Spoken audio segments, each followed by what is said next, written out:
এক নাসিরউদ্দিন পাটোয়ারির ফাঁদে পড়ে পুরো বিএনপি এলোমেলো। পুরো বিএনপি এখন টালমাটাল। নির্বাচন যত ঘনিয়ে আসছে, সেই ডাকসুর মতো বিএনপি তত পরাজয়ের দ্বার প্রান্তে যাচ্ছে। প্রত্যেক দিন বিএনপির লক্ষ লক্ষ ভোট কমছে। তার মধ্যে এনসিপির কিছু স্মার্ট এবং চালাক ছেলে আছে, ওদের ফাঁদে পড়ে বিএনপি আমচালা সব হারাচ্ছে। তাদের মধ্যে একজন হচ্ছে নাসিরউদ্দিন পাটোয়ারি। নাসিরউদ্দিন পাটোয়ারি মানে হিট। নাসিরউদ্দিন পাটোয়ারি পুরো বিএনপিকে ঘোল খাওয়াচ্ছে। নাসিরউদ্দিন পাটোয়ারি অনেক মজার মানুষ। দর্শক, আমি বিশ্লেষণ করছি নাসিরউদ্দিন পাটোয়ারির উপর মির্জা আব্বাসের নির্দেশে চিহ্নিত ছাত্রদলের সন্ত্রাসীরা হামলা করেছে। নির্বাচনী প্রচারণার মধ্যে যেখানে কথার লড়াই চলবে, বাকযুদ্ধ চলবে, সেখানে সরাসরি ফৌজদারি হামলা করা। বলা হয় ডিম নিক্ষেপ, আসলে ডিম নিক্ষেপ এটা মুখ্য না, মুখ্য হচ্ছে তার উপর হামলা হয়েছে, তাকে আঘাত করা হয়েছে। এবং নাসিরউদ্দিন পাটোয়ারির সাথে জামাতের লোকজন ছিলেন। না থাকলে তো নাসিরউদ্দিন পাটোয়ারিকে ওরা হাত পাও ভেঙে ফেলতে পারত, কারণ ওরা তো সন্ত্রাসের দল। মির্জা আব্বাস খুনিদের দল। মির্জা আব্বাস একজন খুনি, একজন ব্যাংক ডাকাত। ডাকাত গরুর হাটের ইজারাদার, গরুর হাটের দালাল থেকে আজকে ব্যাংকের মালিক হয়েছেন। একজন বিশ্বাসঘাতক, যিনি খালেদা জিয়ার সাথে বিশ্বাসঘাতকতা করেছেন। Khaleda Zia March for democracy ডাক দিয়েছেন, মির্জা আব্বাস বিএনপির লোকজনকে রাস্তায় নামতে দেয়নি, টাকার বিনিময়ে হাসিনার কাছে আন্দোলন বিক্রি করে দিয়েছে। তো দর্শক, এই মির্জা আব্বাসের সন্ত্রাসীরা নাসিরউদ্দিন পাটোয়ারির উপর হামলা করেছে। এখন দেখে নাসিরউদ্দিন পাটোয়ারি বা তার দল কিংবা জামাত কারো উপর ঢাকা ৮ আসনে কোথাও হামলা করেছে কিংবা কাউকে আঘাত করার চেষ্টা করেছে কিংবা কাউকে গালি দিয়েছে, কোনো এক্সাম্পল দেখাতে পারবেন না। কিন্তু নাসিরউদ্দিন পাটোয়ারি মির্জা আব্বাসকে কেন্দ্র ইঙ্গিত করে কিংবা তাও মির্জা আব্বাসের নাম বলেন না, চাঁদাবাজদের বিরুদ্ধে কথা বলেন। নাসিরউদ্দিন পাটোয়ারির যে কার্যক্রম, বিএনপির লোকজন যে ক্ষুব্ধ তার উপর। কেন? নাসিরউদ্দিন পাটোয়ারি তো মির্জা আব্বাসকে কিছু বলেন না। তিনি বলেন যে চাঁদাবাজি থাকবে না, পরিবর্তন আসবে। এর আগে কি হয়েছে দেখেছেন, এটা হবে না। অতএব নাসিরউদ্দিন পাটোয়ারির সমস্ত বক্তব্যে নির্বাচনী প্রচারণার মূল কন্টেন্ট হচ্ছে পরিবর্তন আসবে, চাঁদাবাজি থাকবে না, এই তো। সেখানে মির্জা আব্বাসটা খেপে কেন? ওই যে মনে আছে না, ওসমান হাদিকে গুলি করার পর সাদিক ক্যাম্প ফেসবুকে লিখেছিল যে চাঁদাবাজ, এটাকে আমি মজা করে চাঁদাবাজ বলি, চাঁদাবাজ বলার মধ্যে অনেক হেকমত আছে, যে চাঁদাবাজদের খবর আছে, গ্যাংস্টারদের খবর আছে না। বিএনপির নাম কিন্তু বলেন না, তো ওইটাই বিএনপি ধরে নিয়েছে যে তাদেরকে বলছে, কারণ তারাই তো চাঁদাবাজ, তারাই তো গ্যাংস্টার। তো দর্শক, নাসিরউদ্দিন পাটোয়ারি পরিবর্তনের কথা বলেন এবং চাঁদাবাজের বিরুদ্ধে সোচ্চার। এতেই বিএনপি তাকে টার্গেট করেছে, তার উপর হামলা করছে, দফায় দফায় তাকে হামলা করছে। কিন্তু নাসিরউদ্দিন পাটোয়ারির লোকজন বিএনপির কারো দিকে একটু চোখ গরম করে তাকিয়েছে, এরকম কোন এক্সাম্পল কেউ দেখাতে পারবে না। এখন এই যে নাসিরউদ্দিন পাটোয়ারি বারবার চাঁদাবাজ বলে খোঁচা দেন, ওইটি হচ্ছে তার ফাঁদ। পাটোয়ারি সহজে জিততে চান, চাঁদাবাজদের বিরুদ্ধে বলেন, মানুষ খুশি, মানুষ বলছে যে এই ছেলেই পারবে বাংলাদেশকে পরিবর্তন করতে। বাংলাদেশের এক্সিস্টিং চাঁদাবাজ, দুর্নীতিবাজের যে কাঠামো, এগুলো নাসিরউদ্দিন পাটোয়ারির মতো হিট নেতাই পারবে ভেঙে চুরে চুরমার করে দিতে। মানুষ তার দিকে ঝাঁপিয়ে পড়ছে এবং চাঁদাবাজকে চাঁদাবাজ বলায় যদি বিএনপি রিয়াক্ট করে এবং এরকম কোনো অঘটন ঘটালে যে বিএনপির হোমাশা, বিএনপির যে 12টা বাজবে, এটা নাসিরউদ্দিন পাটোয়ারি ভালোভাবেই জানতেন।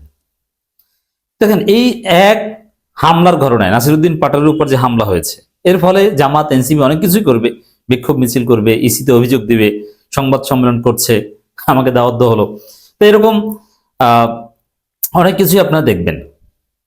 তো সেখানে দর্শক, এর ফলে নাসিরউদ্দিন পাটোয়ারিকে যদি একজন ভোটার না চিনে থাকে, তারা এখন চিনছে এবং নির্বাচন পর্যন্ত এভাবে তুমুল আলোচনায় থাকছেন নাসিরউদ্দিন পাটোয়ারি। এর আগে ঢাকা 18 আসনে আরিফুল ইসলাম আদিবের পরিচিতি কম, কিন্তু বিএনপি সন্ত্রাসীরা তার উপর হামলা করে তার কোটি টাকার প্রচারণা চালিয়ে দিয়েছে। আবার হামলার কারণে বিএনপিকে দায় নিতে হবে এবং বিএনপিকে বিচারের মুখোমুখি আনা হবে। এবং সেনাবাহিনী সহ যৌথ বাহিনী নাকি আরিফুল ইসলাম আদিবের উপর হামলাকারীদের খুঁজছে, আমাদেরকে জানালো প্রশাসনের পক্ষ থেকে। নাসিরউদ্দিন পাটোয়ারির উপর যারা হামলা করেছে এরা ছাত্রদল, এটা চিহ্নিত করা গেছে, অনেকের ছবি স্পষ্ট হয়ে উঠে এসেছে, আমাদেরকে অনেকেই পাঠিয়েছেন রেড মার্ক দিয়ে, সার্কেল দিয়ে, যে এই হচ্ছে অমুক ছাত্র দলের নেতা অমুক, এরা অবশ্যই মির্জা আব্বাসের লোক, এতে কোনো সন্দেহ নেই, এটা অলরেডি প্রমাণিত হয়েছে। তাহলে দর্শক, আমরা প্রথমে এই ফৌজদারি হামলা, যেহেতু নির্বাচনী প্রচারণায় তারেক রহমান সাপ্রি আচরণ করছেন, উল্টাপাল্টা কথা বলছেন, কিন্তু সেটা কথার লড়াই, কথা বলেন আপনারা, কিন্তু হামলা করেন কেন? শুধু কি এই নাসিরউদ্দিন পাটোয়ারির উপর না, দেশব্যাপী বিএনপি সহিংস হয়ে উঠছে, তাদের যে আওয়ামী রূপ সেটা দেখাচ্ছে। দেখেন, এই 24-এর বিপ্লবীদের আওয়ামী লীগ বিএনপি কেউ সহ্য করতে পারে না, কারণ 24-এর বিপ্লব চুরির বিরুদ্ধে, 24-এর বিপ্লব ডাকাতদের বিরুদ্ধে, দুর্নীতিবাজদের বিরুদ্ধে, চাঁদাবাজদের বিরুদ্ধে, ফ্যাসিস্টদের বিরুদ্ধে। BNP is another fascist. যার ফলে নিউ ইয়র্কে তাসনিম জারা এবং আখতারের উপর ডিম নিক্ষেপ করা হয়েছিল, আপনারা জানেন। আর এইখানে মির্জা আব্বাসের লোকজন নাসিরউদ্দিন পাটোয়ারির উপর ডিম নিক্ষেপ করেছে। নিউ ইয়র্কে মেরেছিল আওয়ামী লীগ, আর এখানে বিএনপি। এই আওয়ামী লীগ এবং বিএনপির মধ্যে কোনো পার্থক্য নেই। মির্জা ফখরুল তো বলেছেনই যে শেখ হাসিনা পালিয়ে গেছে, না গেলে একটা গণতান্ত্রিক পরিবেশ থাকতো। খুব আক্ষেপ, মির্জা ফখরুলের মনে বড় জ্বালা, খুব কষ্ট, শেখ হাসিনা পালিয়ে না গেলে খুশি হতো। এখন এই যে বিএনপি স্পেসিফিক জুলাই যোদ্ধাদের বিরুদ্ধে, বিএনপি এখন মূল টার্গেট দেখেন, বিএনপি জামাতের পুরুষ নেতাদের বিএনপি ভয় পায়, কারণ জামাতের পুরুষ নেতাদের গায়ে হাত দিলে তো স্যাঁচা খেয়ে ওইখানে গণদোলাই খেয়ে আদা মরা হবে। জামাত এখন পাওয়ারফুল দল, জামাত এখন সবচেয়ে জনপ্রিয় দল। জামাতের পুরুষ প্রার্থীর বা পুরুষ কোন কর্মীর বিরুদ্ধে হাত দিলে খবর আছে, হাত পুড়ে যাবে।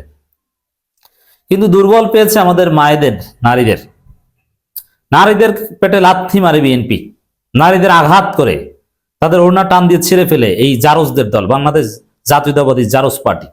কারণ যারা নারীদের গায়ে হাত দেয় এরা জারজ, ওদের মা বাবার বিয়ের 4 মাস পর ওদের জন্ম হয়েছে যারা এই কাজ করছে। আমি বলছি, আপনি মিলিয়ে নিন, এলাকাবাসীকে জিজ্ঞেস করবেন ওর বয়স কত, এটা খোঁজ নেই।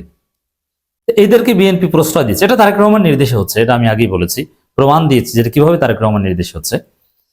এখন নির্বাচনী প্রচারণা কিভাবে কি করতে হবে এটা বিএনপি ঠিক করে দেয়, তাদের প্রার্থীদের নির্দেশনাই এগুলো হয়। যেমন বরিশাল 1 আসনের জহিরুদ্দিন স্বপন, তিনি তার প্রার্থীদের, তার নেতাকর্মীদের শিখিয়ে দিয়েছেন যে তোমরা তো চাঁদাবাজি করেছো, অন্যের জমি দখল করেছো, অনেক কিছু করেছো, কিন্তু বাবারা তোমরা ঘরের মধ্যে বসে এই চাটা খাওয়ানো বা এই যে গোপন টাকা পয়সার লেনদেন এগুলো ম্যানেজমেন্ট করো, কিন্তু প্রকাশ্যে মাঠে ভোট চাইতে যাইও না, তাহলে আমার ভোট আরো কমবে, কারণ কি তোমরা চাঁদাবাজি করেছো। তো এভাবে বিএনপির প্রার্থীরা কার মাধ্যমে কি করাবে, কাকে ঘরে রাখবে, কাকে বাইরে রাখবে, এটা ঠিক করে দেয়। ঠিক তদ্রুপ মির্জা আব্বাসও ঠিক করে দিয়েছেন যে তোমরা নাসিরউদ্দিন পাটোয়ারির উপর হামলা করবা, আর কেউ উপরে দাঁড়িয়ে থাকবা ডিম মারবা, কেউ নিচ থেকে পানি মারবা, এই সেই, এভাবে ওকে ডিস্টার্ব করবা। কারণ এটা করতে যে উল্টো অ্যাকশন হয়েছে, পুরো জাতি এখন নাসিরউদ্দিন পাটোয়ারির প্রতি সিম্প্যাথেটিক হচ্ছে আর বিএনপিকে গালাগালি করছে। নাসিরউদ্দিন পাটোয়ারি পরিচিতি পেয়েছে এবং সমস্ত গালিগুলো খাচ্ছে মির্জা আব্বাস, সন্ত্রাসী মির্জা আব্বাস।